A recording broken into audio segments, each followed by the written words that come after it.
Welcome. In this section, we are going to discuss about singularities and then residue theorem and poles etc. So, the ऐसा point जहाँ पर function अपनी एनालिसिटी loose कर दे उसको हम कहते हैं सिंगुलर पॉइंट या उसे सिंगुलरिटी कहते हैं फंक्शन की। जैसे ये फंक्शन है एफ जेड और ये किसी point Z equal to zero और जेड इक्वल टू वन पर अनडिफाइंड हो जा रहा है या इन्फिनिटी पर अप्रोच कर रहा है, यानी ये इस पॉइंट पर सिंगुलर है। ऐसे सिंगुलरिटी तीन प्रकार की होती हैं, रिमूवेबल, पोल और इसेंशियल। अब अगर हम किसी फंक्शन का लॉरेंट एक्सपेंशन करते हैं, यानी फंक्शन का एक्सपेंशन करना मीन्स फंक्शन को किसी टर्म में रिप्रेजेंट करना होता है, यानी हम लॉरेंट सीरीज के टर्म में उस फंक्शन को रिप्रेजेंट करके देखते हैं तो दो पार्ट मिलेगा। एक होगा summation A N Z minus A to the power N और दूसरा होगा summation B N Z minus A to the power minus N. इसको लिखने का एक और तरीका हो सकता है समेशन माइनस इन्फिनिटी से plus infinity A N Z minus A to the power N. अब इसमें जो नेगेटिव वाला पार्ट होता है ये B N Z minus A N, इसको कहते हैं हम प्रिंसिपल पार्ट।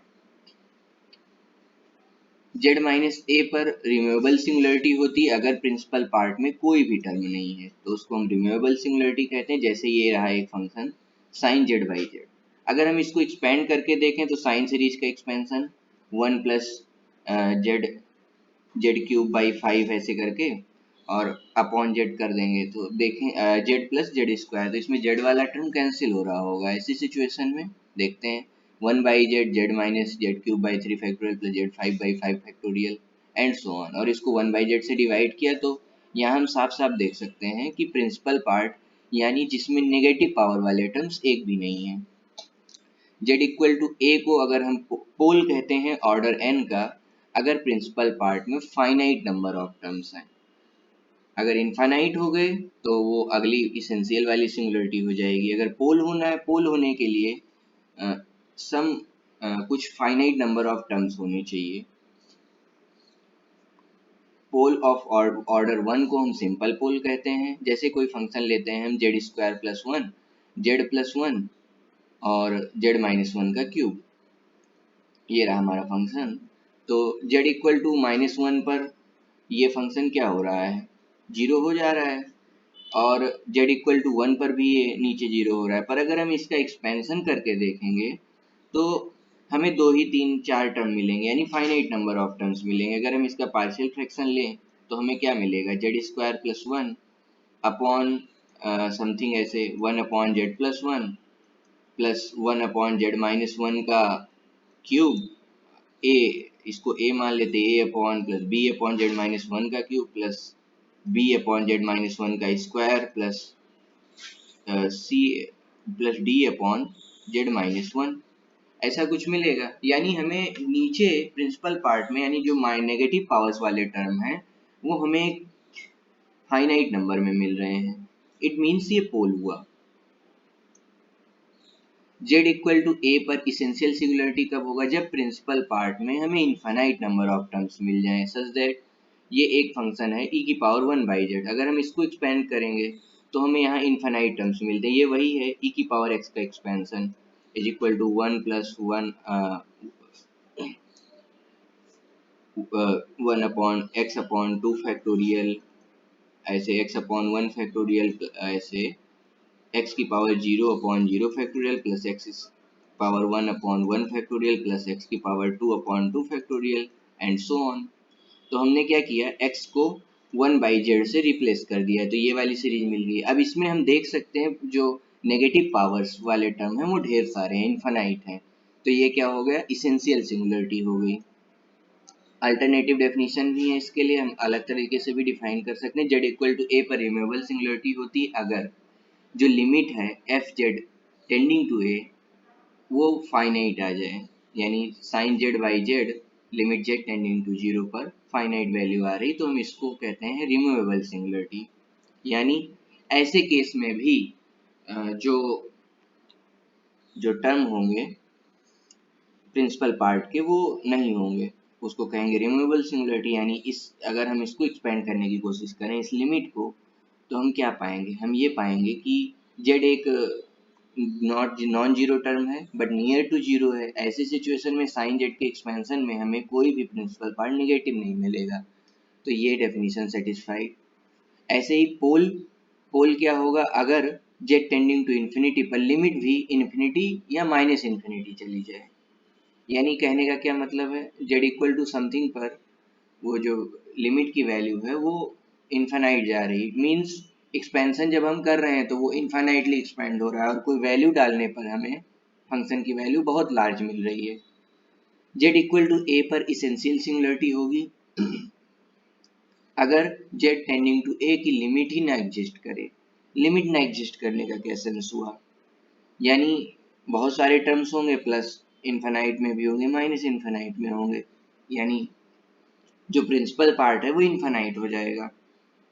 अब यहाँ देखते हैं, जैसे limit 1/z z tending to zero plus और z tending to zero minus, यहाँ भी लिमिट हमें जीरो पर टेस्ट करनी है, या जब भी बात हो रही होगी जहाँ पर जीरोज ऑफ फंक्शन क्या होता है, वही सिंपल जीरोज, फंक्शन को F Z equal to zero कर दो और जो वैल्यू निकल के है जहाँ पर फंक्शन की वैल्यू जीरो हो रही है उसको जीरोज कहते हैं। ऐसे ही एक फंक्शन है ई की पावर जेड माइनस वन, इसके जीरोज कितने होंगे, एक तो हमें साफ साफ दिख रहा है, ई की पावर जीरो डाल दो फंक्शन जीरो हो गया, बट ई की पावर जेड को रिप्रेजेंट करने का बहुत सारा तरीका हो सकता है, यानी जेड खुद में एक इमेजनरी नंबर है और ई की पावर जेड का भी कोई एक्सपेंशन होता है तो हम इसे, अगर हम ई की पावर 2n पाई ले लें तब क्या होगा, तो हम इसे लिख सकते हैं cos 2n पाई आई प्लस आई टाइम साइन 2n पाई आई, 2n पाई आई।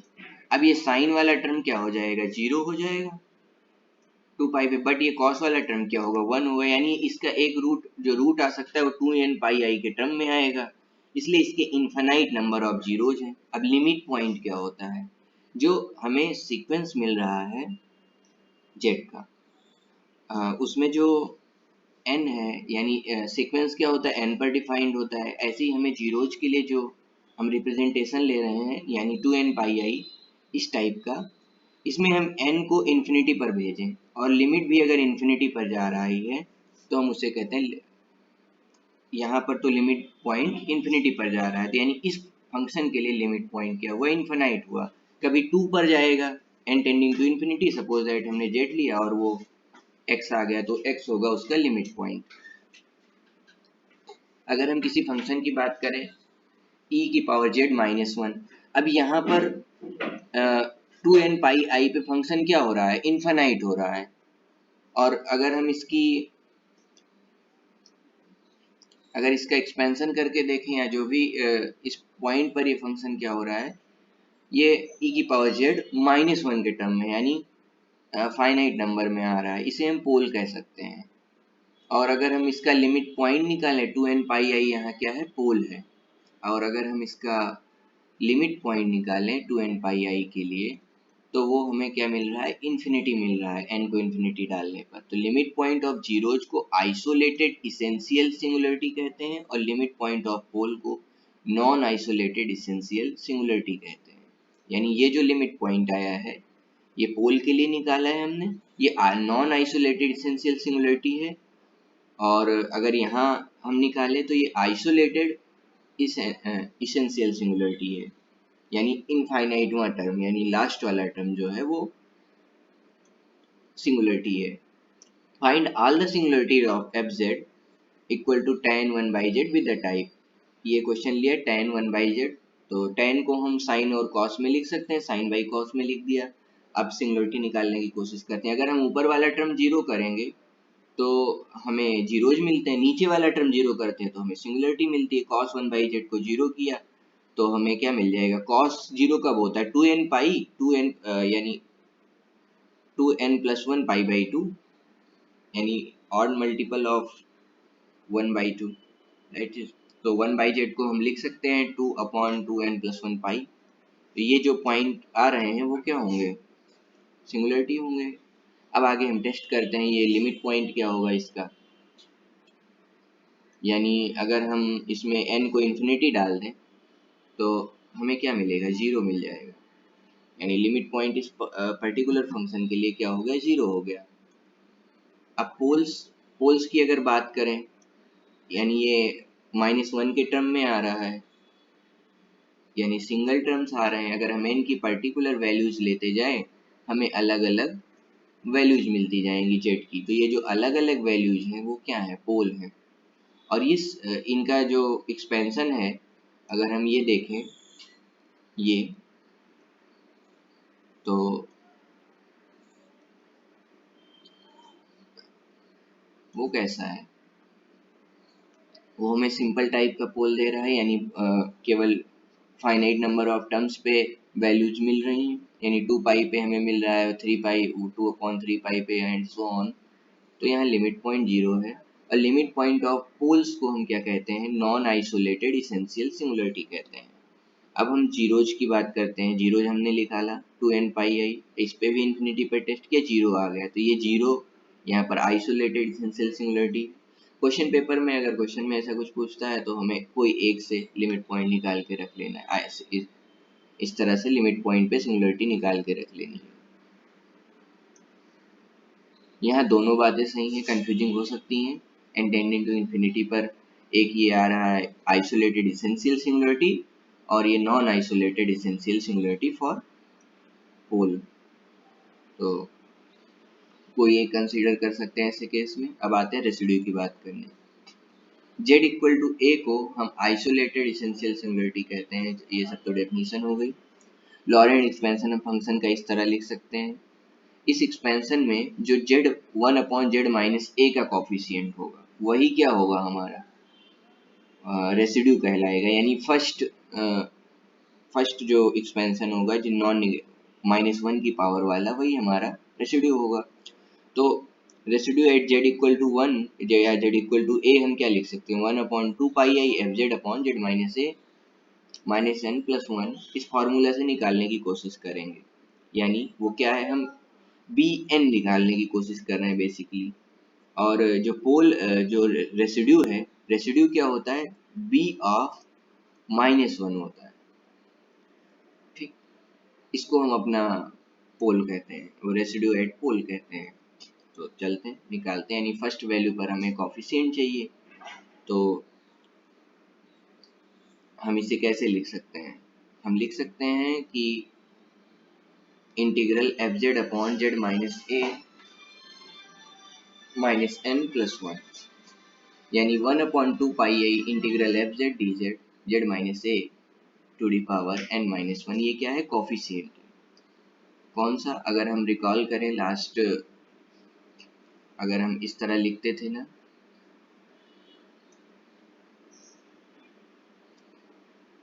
b1 को अगर हमें कोई लॉरेंट एक्सपेंशन दिया हो, समेशन ए एन समथिंग की पावर एन, यानी जेड माइनस ए की power N plus summation B N Z minus a की पावर माइनस एन, तो क्या होता था, ए बी एन क्या होता था, माइनस ए एन। ठीक है, और इसे हम लिखते थे integral 1/2 pi I F Z D Z upon Z minus A to the power minus N to the power N plus 1 होता था। अब बी एन क्या होता है, नॉन निगेटिव नंबर्स के लिए, यानी -1 टू इन्फिनिटी के लिए, तो हम एन की वैल्यू -1 डाल देंगे। 1/2 pi i integral f Z D Z upon Z minus A to the power minus n plus 1, यानी -1 प्लस 1 ये क्या हो गया, 0 हो गया। तो ये क्या होता है, 1/2 pi i integral f Z D z. Back चलते हैं, ये हो गया हमारा residue at Z equal to a. ये हुई रेसिड्यू की डेफिनेशन। आगे चलते हैं, ये रहा हमारा फार्मूला रेसिड्यू डिफाइन करने के लिए। When z equal to a is a simple pole, तो हम इसे limit z minus a f Z tending to a पर निकाल लेते हैं। इससे ये निकलता कैसे है, होता क्या है, अगर हम फंक्शन एफ जेड को एक्सपेंड कर रहे हैं तो इस चीज को समझ लेते हैं। जेड इक्वल टू ए अगर सिंपल पोल है तो ये formula limit Z tending to a क्यों लग रहा है, वो ऐसे हो रहा है। अगर हम फंक्शन को एक्सपेंड कर दिए, इसमें बहुत सारे टर्म्स होंगे, कुछ होंगे जेड माइनस ए की पावर 1 वाले होंगे, फिर कुछ होंगे z माइनस ए की पावर -1 वाले होंगे, इंटू एफ जेड होगा।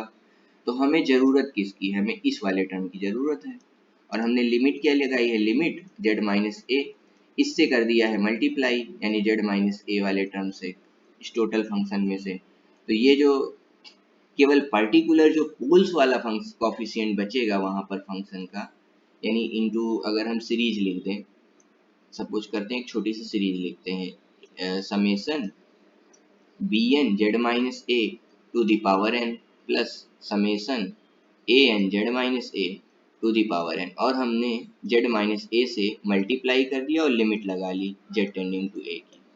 तो इसमें जो फर्स्ट टर्म आएगा वो जेड माइनस ए से कैंसिल हो जाएगा, और वही यहाँ पर बचा हुआ रह जाएगा, यानी b-1 वाला टर्म जेड माइनस ए अपॉन जेड माइनस ए होकर के कैंसिल हो गया, और हमें कॉफिशिएंट मिल जाता है ये लिमिट लेने से। बाकी जो टर्म्स होंगे वो क्या हो जाएंगे? खत्म हो जाएंगे।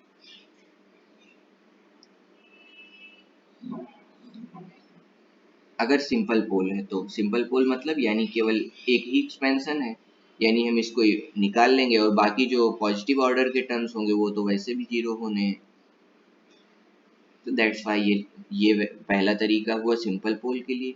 दूसरा तरीका हुआ, अगर पोल हमारा phi Z upon psi Z के फॉर्मेट में लिखा हुआ है और हमें जेड इक्वल टू ए पर रेसिड्यू निकालना है, तो नीचे वाले को डिफ्रेंशिएट करो और ऊपर नीचे ए वैल्यू डाल दो जिस पॉइंट पर निकालना है। तीसरा तरीका, जेड इक्वल टू ए अगर ऑर्डर एम का पोल है तो हम क्या करते हैं? तब हम डिफ्रेंशिएट करते हैं m-1 टाइम्स, और जेड माइनस ए की power m into F Z कर देते हैं अपॉन m-1 फैक्टोरियल से डिवाइड कर लेते हैं। अब हमें इस फंक्शन का पोल निकालना है z-1 और z-2 पर। तो z-1 और z-2 क्या है? हमें साफ साफ दिख रहा है, सिंपल पोल है, यानी इसे अगर हम फ्रैक्शनल पार्ट में ले जाएंगे तो केवल एक ही टर्म आएगा प्रिंसिपल पार्ट में। तो वैसे भी समझ सकते हैं यहाँ इसकी पावर क्या है? 1 है, 1 है। अगर 1 होगी तो हम देख के बता सकते हैं सिंपल पोल है। 2 लिखी होती तो पोल ऑफ ऑर्डर 2 होता। अब रेसिड्यू निकालते हैं z इक्वल टू 1 पे, limit z tending to 1 z-1 F Z, multiply किया, लिमिट सॉल्व किया, इसमें लिमिट की वैल्यू हमें क्या मिल रही? -1 1 प्लस ई, ये हो गया हमारा रेसिड्यू। इस पोल के लिए, दूसरे पोल के लिए रेसिड्यू क्या होगा? z इक्वल टू 2 पर निकाल लेते हैं, ये वैल्यू आ गई particular.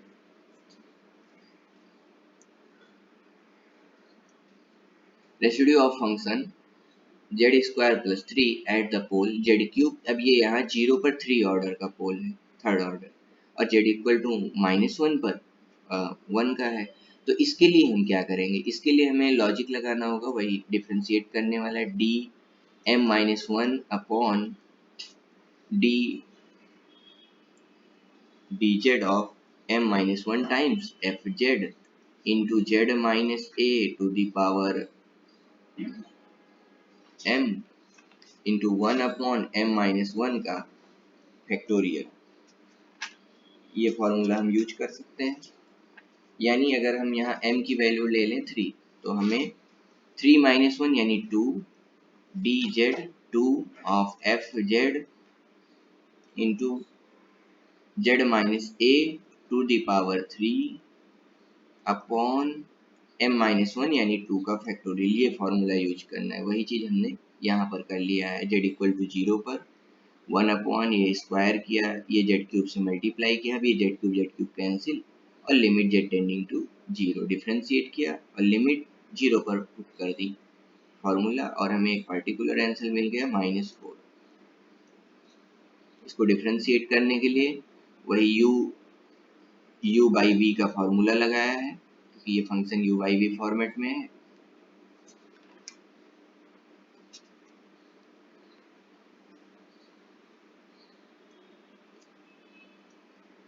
Residue of Z square plus A square का होल स्क्वायर एट पोल, इसे कैलकुलेट करने की कोशिश करते हैं।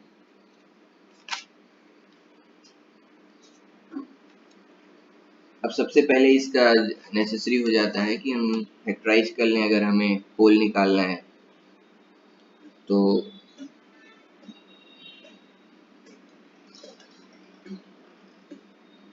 जेड स्क्वायर प्लस ए स्क्वायर का होल स्क्वायर, यानी ये अगर हम इसको करने की कोशिश करें तो ये क्या लिखा हुआ है, जेड स्क्वायर माइनस आई ए का होल स्क्वायर लिख सकते हैं। यानी हम कुछ नहीं कर रहे हैं, z square minus into -1 into a square, ये माइनस माइनस प्लस हो जाएगा, इसको हम लिख सकते हैं z square plus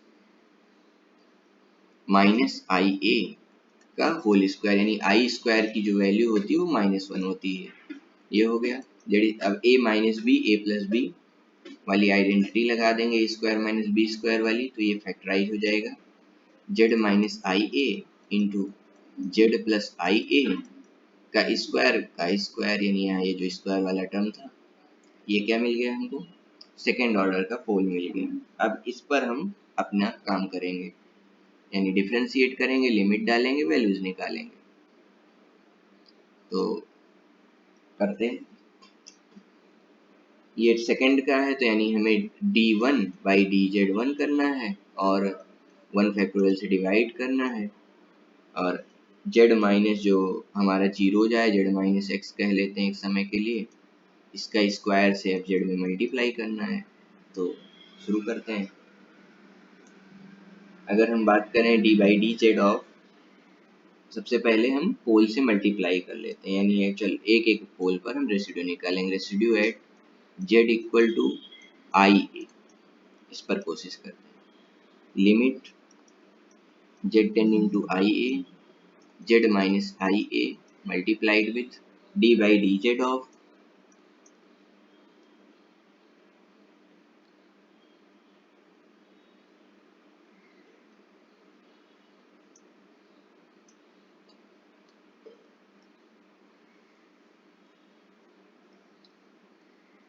d by D Z of z minus I a multiplied with 1 upon z minus आई ए का स्क्वायर, z प्लस आई ए का square and limit z tending to आई।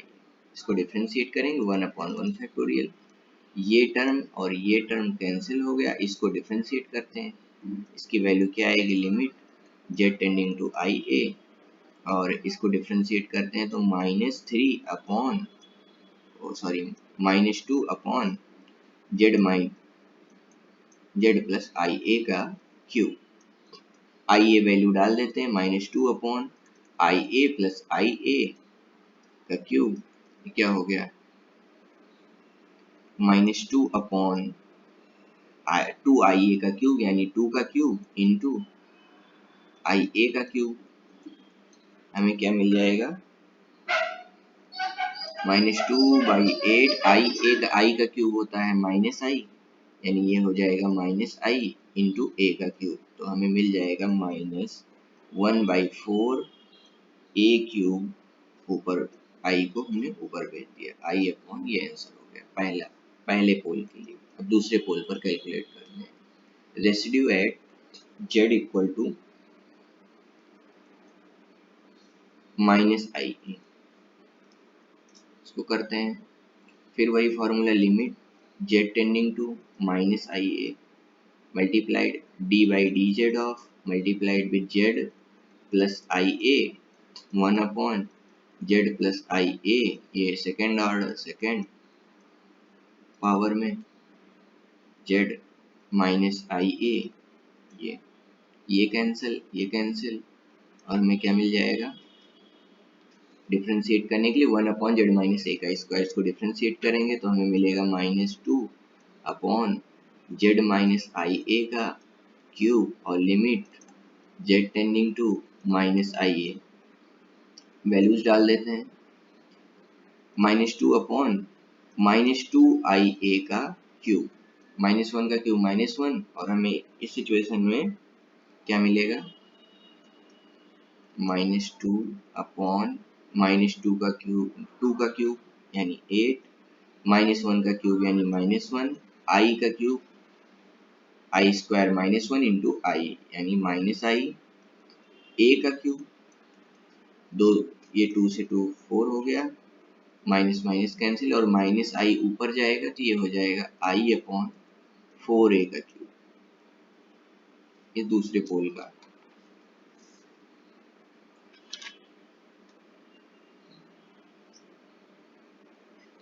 तो इस पार्ट में हमने क्या क्या सीखा। सबसे पहले हमने सिंगुलरिटीज की बात की, जहाँ पर फंक्शन एनालिटिक होना बंद हो जाता था। सिंगुलरिटी तीन प्रकार की थी, रिमूवेबल, पोल और इसेंशियल। रिमूवेबल क्या था, जिसमें प्रिंसिपल पार्ट में तो टर्म थे, यानी summation A N Z minus A to the power N, positive power वाले टर्म थे, नेगेटिव वाले नहीं थे। यानी नेगेटिव, इस टर्म को प्रिंसिपल पार्ट कहते हैं, जो नेगेटिव वाला टर्म होता है। नेगेटिव वाले नहीं थे तो रिमूवेबल। पोल में नेगेटिव वाले टर्म्स थे लेकिन फाइनाइट थे, और इसेंशियल में यही नेगेटिव वाले टर्म्स इनफाइनाइट हो गए थे, नेगेटिव पावर वाले टर्म इनफाइनाइट हो गए थे। अगला, फिर हमने एक्सपेंशन के थ्रू करना सीखा। फिर कुछ क्वेश्चंस में पोल निकाले। पोल का ऑर्डर अगर 1 कब होता है, सिंपल पोल कहते हैं। ऐसे ही हमने एक और डेफिनेशन से सॉल्व किया, लिमिट वाली डेफिनेशन से रिमूवेबल सिंगुलरिटी फाइंड करने की कोशिश की। फिर जीरोज ऑफ फंक्शन सीखा। इसके बाद पोल के बारे में सीखा। फिर रेसिड्यू कैसे निकालते हैं, रेसिड्यू क्या होता है, यानी फर्स्ट टर्म होता है जो -1 की पावर वाला होता है एक्सपेंशन में। इसके बाद रेसिड्यू के लिए जो फॉर्मूला निकल के आया B1, यानी लॉरेंट्स एक्सपेंशन में सेकेंड पार्ट से जो सबसे पहला वाला टर्म था वो ये 2 पाई आई FZ/dz। ये कैसे आया था, ये यहाँ फॉर्मूला में n को 1 डालने पर मिला था हमें। इसके बाद पोल निकालने के 3 तरीके थे। अगर इस तरह रेशनल फॉर्म में दिया हो तो नीचे वाले टर्म को डिफ्रेंशिएट कर लेते थे। अगर ऑर्डर m का पोल है तो हम m-1 टाइम डिफ्रेंशिएट करके निकालते थे। इसके बाद 2 क्वेश्चंस किए, एक सिंपल पोल का था। इसके बाद थर्ड ऑर्डर पोल के लिए था, उसमें हमने 2 बार डिफ्रेंशिएट किया। इसके बाद रेसिड्यू, इसके लिए इसको एक्सपेंड करने के लिए हमने इसको a² - b² की आइडेंटिटी में लिखा।